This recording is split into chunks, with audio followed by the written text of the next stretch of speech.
Romance of Sui and Tang Dynasties, Chapter 19. Okay, so let's start where the source itself starts, which is kind of philosophical, actually.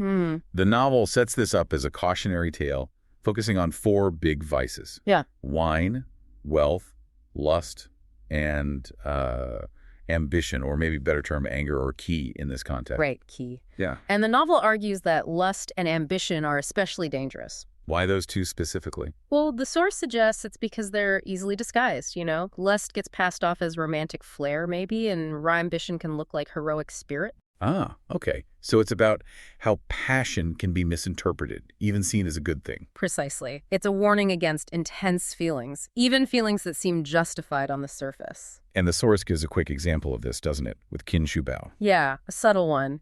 Qin Shu Bao kills the villain Yuan Huji out of this, heroic anger. Totally righteous act in the moment. Oh. But the novel immediately points to the cost. That one act of passion led to ruin for an innocent family, and it put Qin Shu Bao himself in constant danger. Okay, I see. So acting on impulse, even noble impulse, leads to disaster. That's the moral framework. And Yang Guang, well, he becomes the ultimate example of how these passions, especially when mixed, lead straight to the unthinkable. So let's set the stage for Yang Guang. This wasn't exactly out of the blue, was it? He'd been scheming for years. Oh, definitely. He was a master manipulator. He'd already managed to get his older brother, the original Crown Prince Yang, deposed. And hadn't he also dealt with Li Yuan somehow? The future founder of the Tang Dynasty? He'd neutralized him, yeah. Sidelined him for the time being. Yang Guang had cleared the path pretty effectively. But there was one big check on his ambition. His mother, Empress Dugu. Exactly. The source really paints her as this powerful moral force at court, and Yang Guang knew it. He'd spent years putting on this act, being modest, chaste, obedient. All an act, just because he feared her. According to the novel, yes. He knew she was sharp, politically astute, and wouldn't tolerate his true nature. He feared her judgment. Okay, so then comes the crucial moment. Empress Dugu dies. And the source is very clear. The moment she's gone, the brakes are off. Yang Guang just drops the facade instantly. Wow, like shedding a skin. Completely. He's ready to indulge his real desires. And interestingly, her death also frees up his father, the emperor. Emperor Wen. How so? Well, he's in his 60s now, and with Empress Dugu gone, he's suddenly free from her, let's say, oversight. He starts taking new consults. Ah, like consorts Chen and Kai, who become important later. The very same. But the source makes this almost medical point. This new indulgence, this pleasure, it leads to what it calls spirit depletion. So the emperor basically wears himself out. Pretty much. By the spring of 604 CE, Emperor Wen is seriously ill, physically weak. And by July, he's confined to Renshu Palace, getting worse. This is where the key players start gathering. Yes, the tension is building.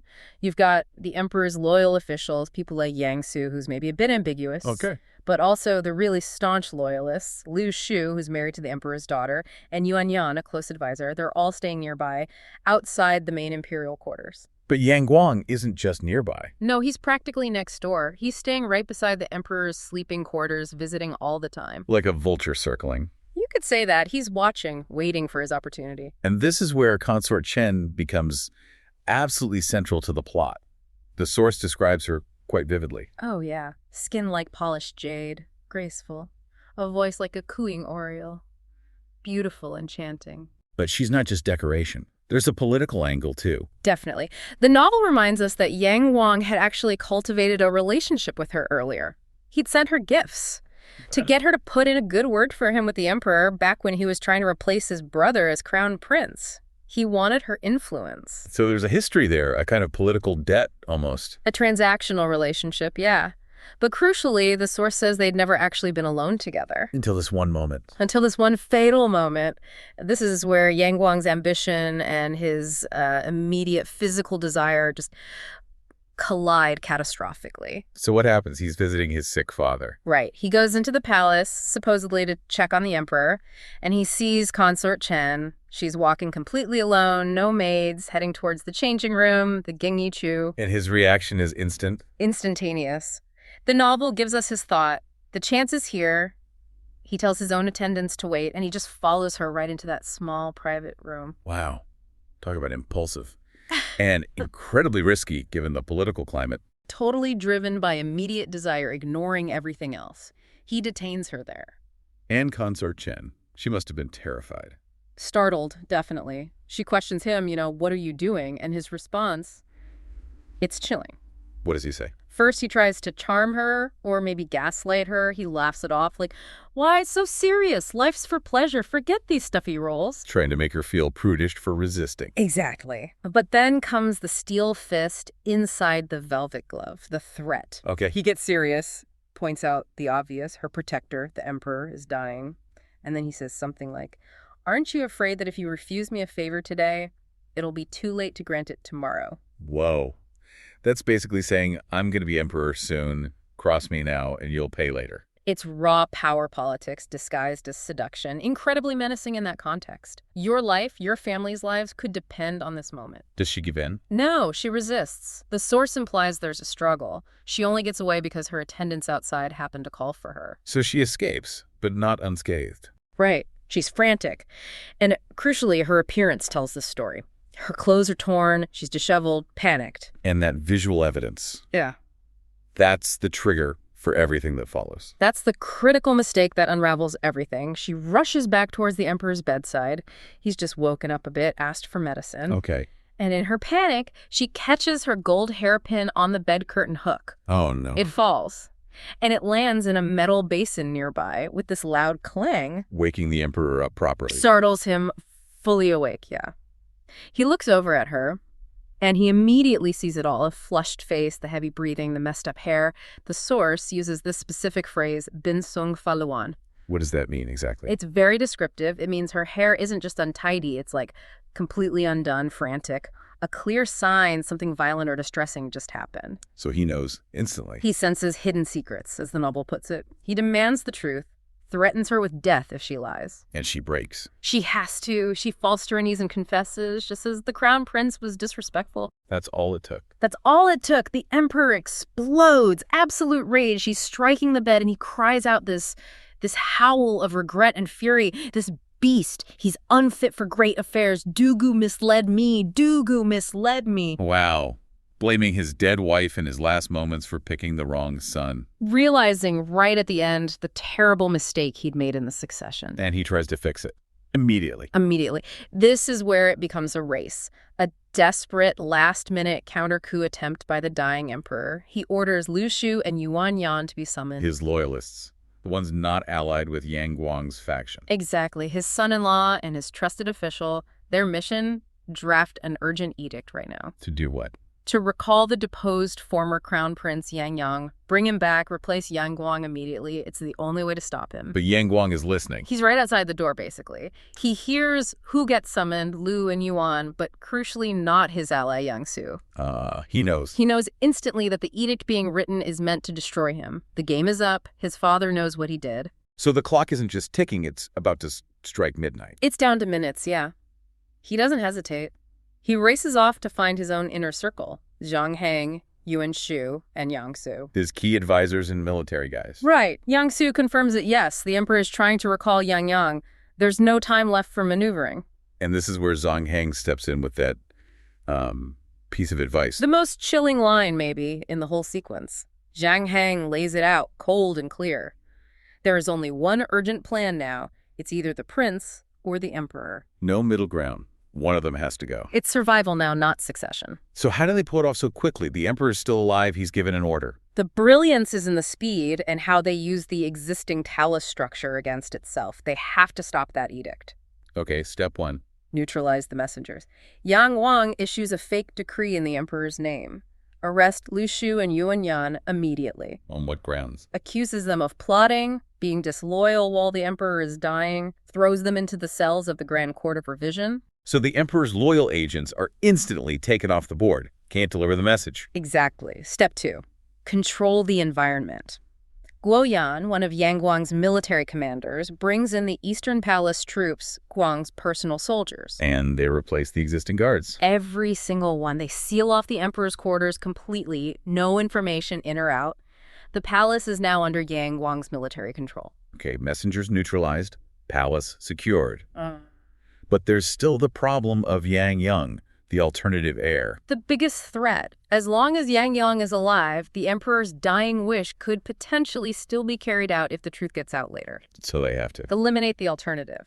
Yang Su takes the most ruthless step. He dispatches his own brother, Yang Yu, to ride immediately to the capital, Chang'an. With orders to. Find and murder Yang Yang now, before anyone knows about the secret edict. Wow.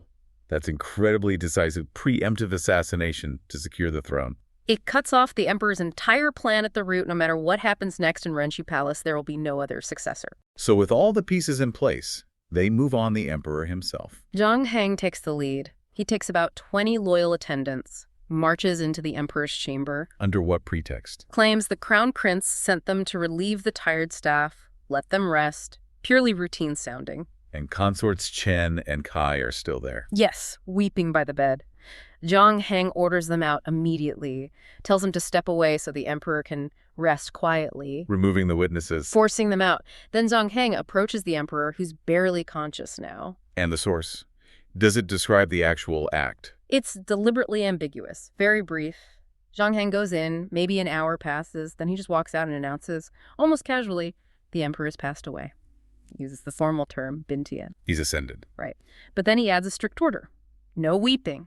No noise from anyone, staff or concubines, until the official mourning rites begin. Control the narrative. Keep everything calm. Make it look like a natural death. Smooth transition. No hint of violence or panic. Just efficient administration of an imperial death. And Consort Chen, what does she think? She understands immediately. She knows Yang Guang killed his father to save himself after she confessed. And she realizes she's probably next. She fears for her own life. Absolutely. The source says she even considers suicide, thinking, the emperor died because of me, I should die for him. But she doesn't go through with it. Her failure to die seals the narrative arc.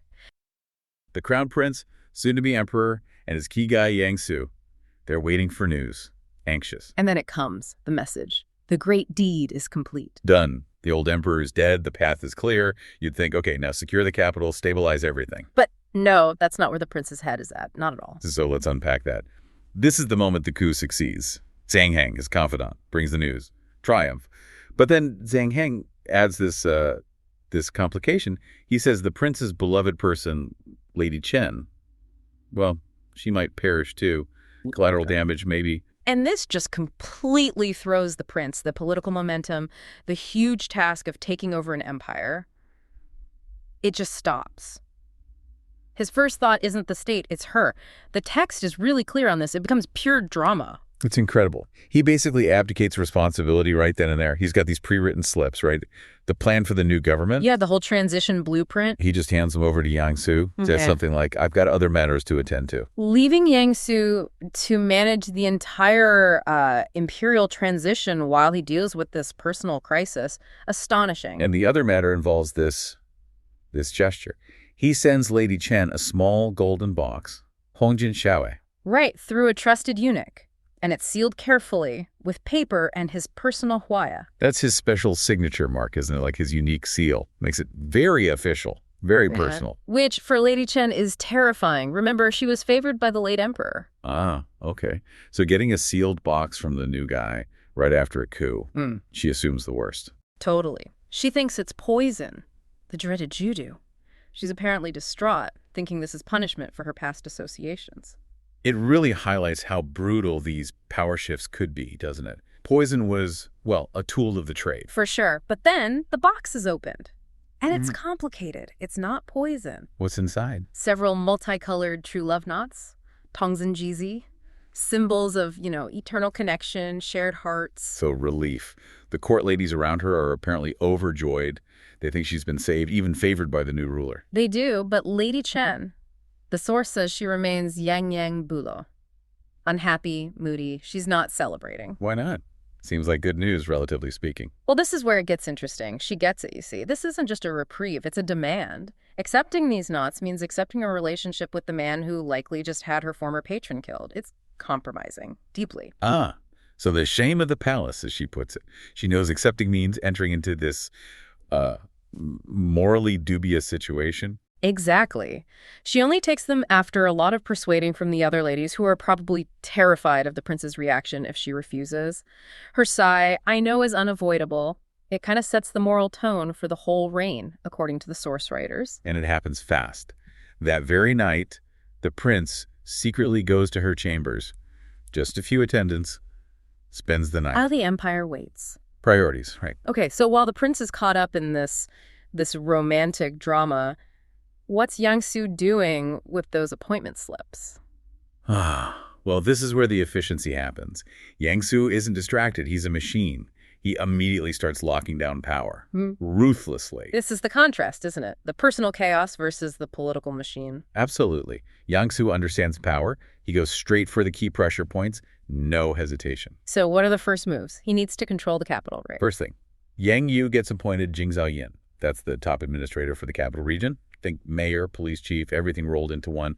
Control the streets, control information. Makes sense. And movement in and out. Xiaoju, the empress's brother, is put in charge of the capital's 10 gates. Lock it down. Nobody in or out without approval. Stops counter coups. Controls the narrative. Okay, civil control, Yeah. access control. What about the army? The guys who actually did the deed. Crucial. Guo Yan and Yuan Shu are made left-leading guard generals. That gives them command over the main military forces in the capital and, importantly, the guards protecting the imperial entourage. Keeps the soldiers loyal. And inside the palace itself. Yuan Shiji, he was the Fuma, the imperial son-in-law. He gets control of all the palace gates, layer upon layer of security, all under loyalists. But they also need legitimacy, right? They can't just look like thugs who took over. There's the old emperor's death to manage. Exactly. The funeral becomes the cover story. It has to look proper, respectful. So specific people get specific jobs. Yuan Kai handles the coffin and the physical arrangements. He Chao manages the imperial tomb preparations. And the rituals, the public face of mourning. Pei Ju and Yu Shiji handle the formal funeral rites, the sangli, very important for appearances. And the guy who started this part of the conversation, Zhang King. He gets the grand finale, organizing the enthronement ceremony. Jujuizu, the whole public spectacle of the prince becoming emperor. So Yang Su basically delegates every critical function, military, police, ritual ceremony, to a trusted ally.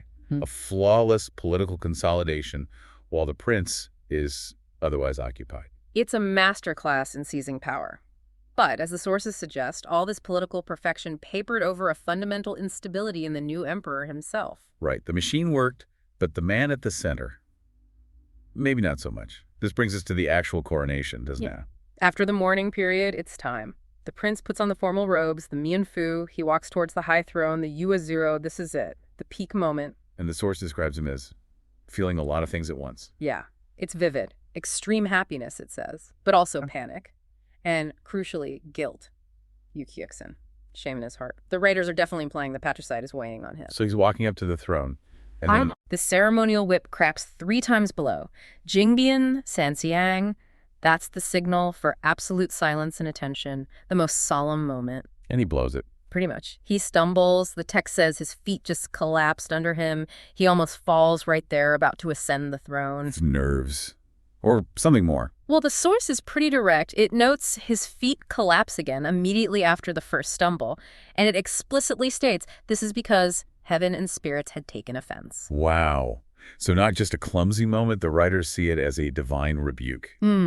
A physical manifestation of his illegitimate claim. Exactly. It's public humiliation at the most sacred moment. And how is it fixed? Yang Su again. Yang Su again. The old general sees what's happening. He literally pushes aside the attendants, steps forward, and uses his own strength to physically lift or support the prince onto the throne. He had to physically put the emperor onto the throne he just won for him. Can you imagine? The symbolism is just staggering. The architect has to manually install the shaky figurehead. And the source doubles down on this, right? There's a commentary immediately after. Yes, a poetic couplet basically saying, forget human plotting. Heaven itself opposes the unrighteous ruler. Even if he lasts 10 years, he deserves curses from the gods and spirits. The judgment is harsh and immediate. Okay, so he's on the throne, thanks to Yang Su. He seems to pull himself together then. What are his first official acts as emperor? First, Project Renewal. He announces a new era name for the following year. Day. Meaning? Great work or grand enterprise. It's pure branding. Forget the messy beginning. My reign will be magnificent. A fresh start. Standard playbook. Yeah. And rewarding the loyalists. Absolutely critical. Generous rewards go out to all the officials and soldiers who helped the coup, the dragon followers. Yang Su, Yuan Shu, Zhang Heng get singled out for huge promotions and honors. Lock in that loyalty. Makes sense. Keep the people who know the secrets happy. Precisely. But Yeah. maybe the most telling decree is the attempt to sanitize the past, specifically the issue of his brother, the former Crown Prince Yang, whom he had murdered. Right, the fratricide aspect. How does he handle that? He issues a decree posthumously naming Yang the King of Fangling. Fangling, why that title? Fangling was a remote, unimportant area. So by giving him this minor, faraway title, the new emperor does two things. Acknowledges his brother's death, kind of, but also subtly frames him as someone destined for the fringes, never a real contender.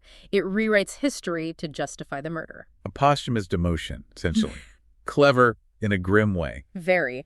But the source writers aren't fooled. Their final take on this whole episode is severe. What do they predict?